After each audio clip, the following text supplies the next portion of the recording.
Welcome to our Guide to Study Planning, brought to you by the Writing Center at the Academic Resource Center.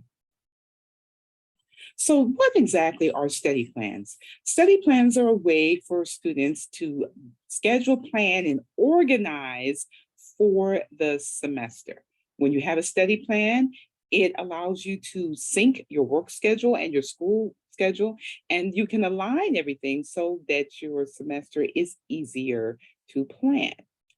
When you come to the Academic Resource Center and a tutor helps you with the study plan, we're going to look at your course syllabus, right? And we're going to make sure that you understand your objectives, the assessments, evaluations, and major due dates, right? Then we're going to look at your personal life and your schedule, your work schedule, and your personal schedule. And then what we'll do is that we will help you use your Google Calendar, right, to assign and prepare and line up your assignments. So, study plans are important. They are some of the most popular features that we offer here at the Academic Resource Center.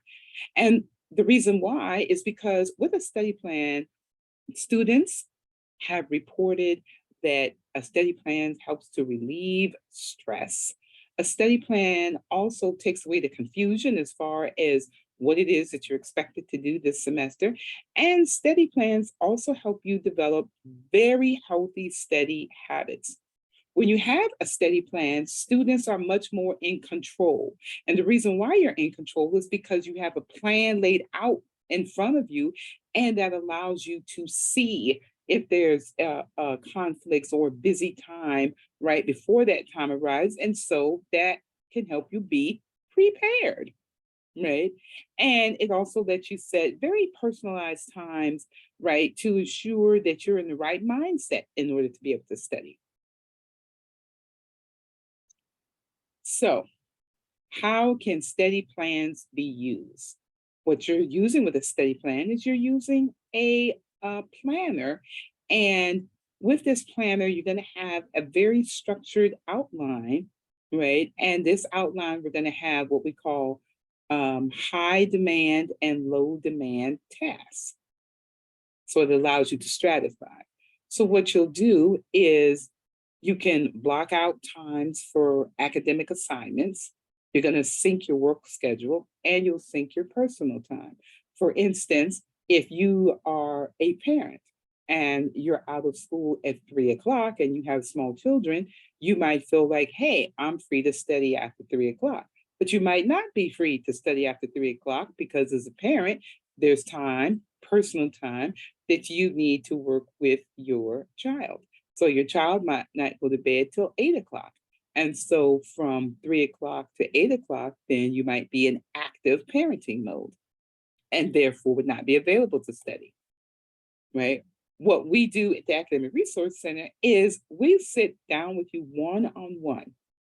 And as we sit down one on one, we have a conversation. We connect with you so that we can see, right, and help you see how is your life structured, right? And what we're doing is we're there, we're giving you support, right? We're giving you advice. Obviously, we're giving you tips on, hey, this is what you can do. We're here to help you and assist you, right? So that when you make this schedule, that the schedule is realistic and something that you can adhere to.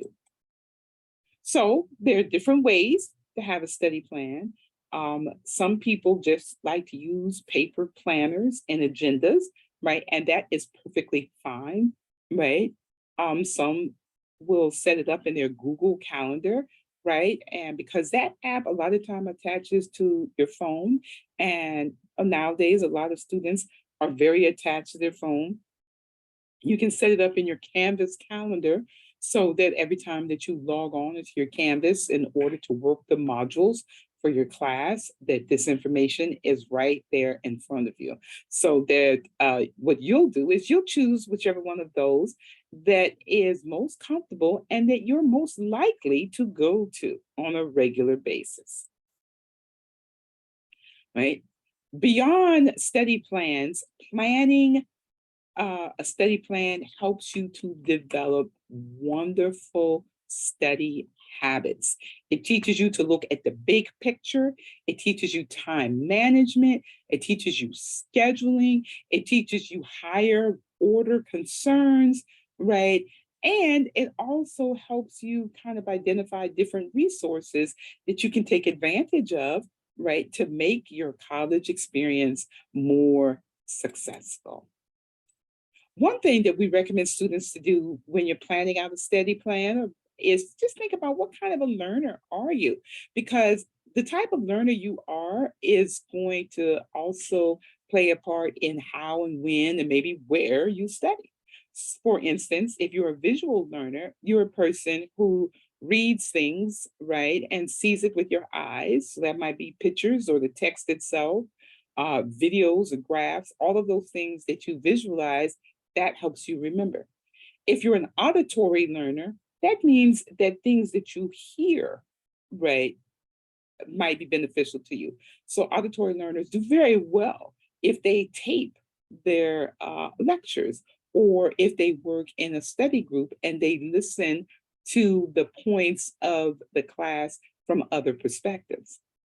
And then some people are kinesthetic learning, right? And these are very hands on people where they learn by doing, but also students that are kinesthetic, if you're perhaps taking an English class, right? Learning, writing it out and typing it out, all of these things that has that muscle memory, right? That's how you can do that for any class if you're a kinesthetic learner,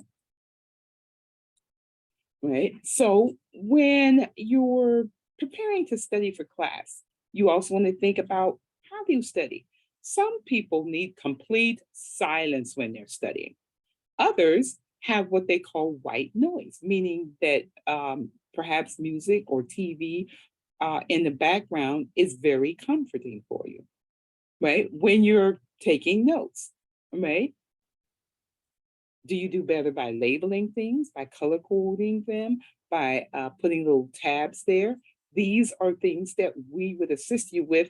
And we tell students if you don't have these things in place, then experiment with different ways that you can take notes and study and prepare for your class, right?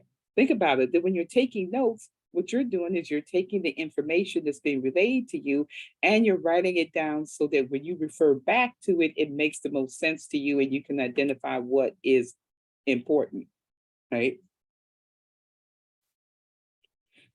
We also recommend that students take advantage of the resources. So when you're creating a study plan, pay attention to your instructor's office hours, right? You can include that in your study plan because if you have difficulty in your class, then it is already there within your plan that, hey, my professor is available Mondays between 8 and 9. You also want to familiarize yourself with the Academic Resource Center's hours, right? In case you need assistance with us, right? You can always meet and exchange information with students in the classroom to form your own study groups. And as an extra tip, you can use the Academic Resource Center as a place for study groups to meet. If you have a teaching assistant in the class, that also is very beneficial because that gives you another resource, right, that you can reach out to. So let's look and see how you would make a schedule, our study plan schedule on Google Calendar. So we looked at your personal life and your work life, and now we want to schedule times to study. And when you schedule times to study, always think of this as an obligation. With your class is Monday and Wednesday and Friday from 9 to 10, then you feel obligated to go there. So if your study time is Monday, Wednesday, and Friday from 12 to 1, then you're going to put it in your calendar as a schedule for something that you are always going to make a priority to do, the same way you make a priority to go to class. So let's begin. So we're at Google, right? And so first we're going to sign in.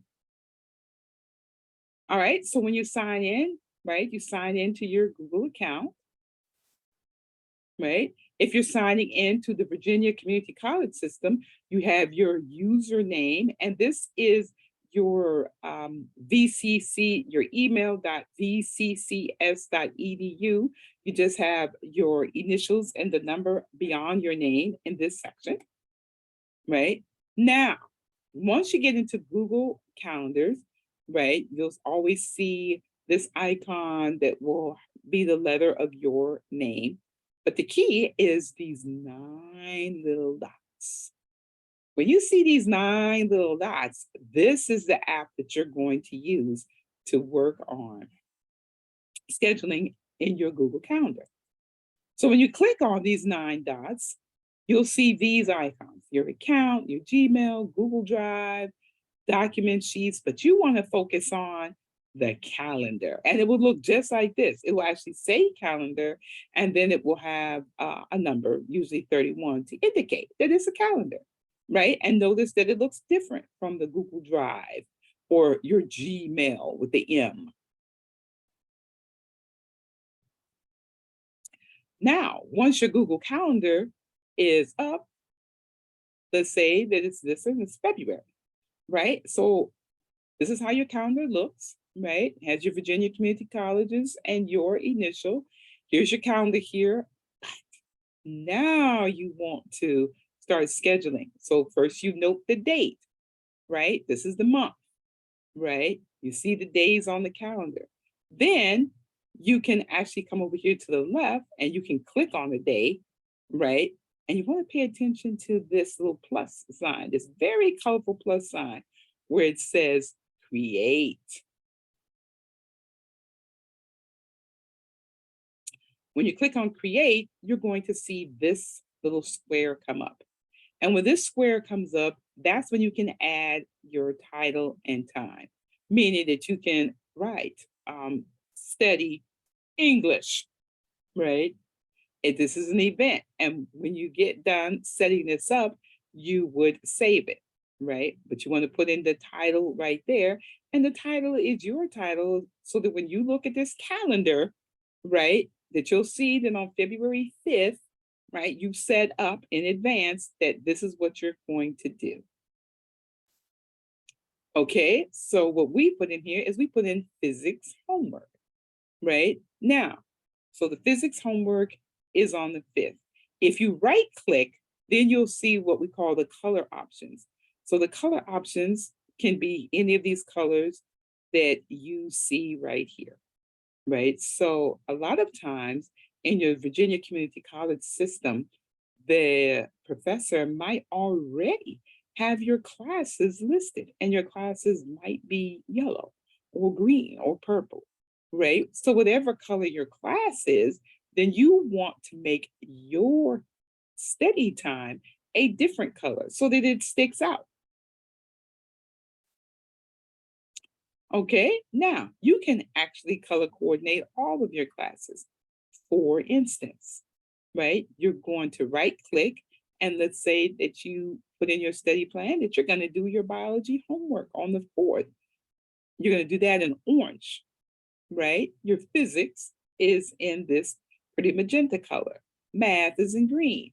English is in blue.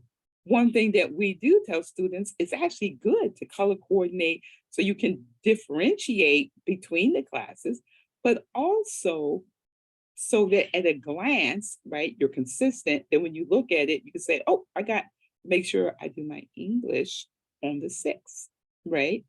I have my regular classes, but I also need to study for this as well. Right? So if you're wanting to do a reminder, so I have my bio homework, I am clicking for more options because I want to add some information. So I click on the actual date, the bio, right? I click back here, right? Bio, okay. So I'm going to click on that. That's on the 4th. And then I'm going to click for more options, right? This here. This would be to delete it altogether anytime you see a trash can, right? So now I'm seeing all of these extra things that I can add, right? So it's not all day.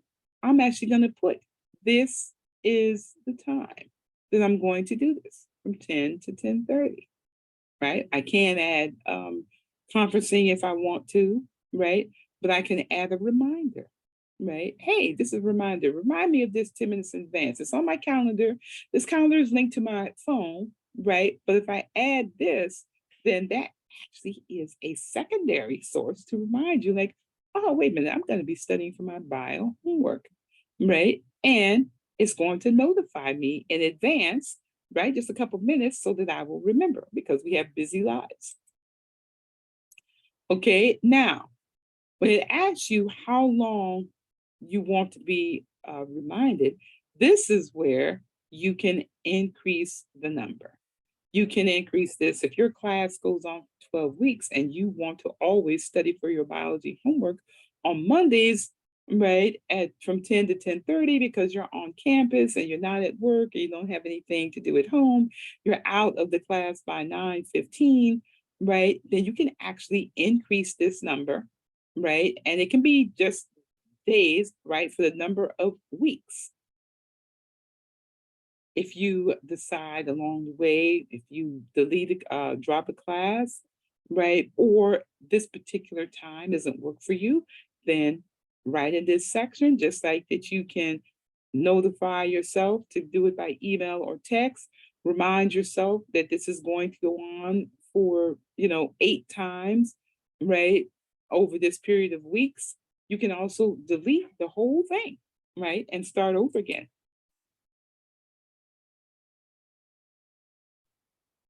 So, from that, you should be able to schedule what you need in your calendar so that you can make a steady plan that you can adhere to for the month. So, if you have any additional questions or concerns, please feel free to contact us here at the Academic Resource Center.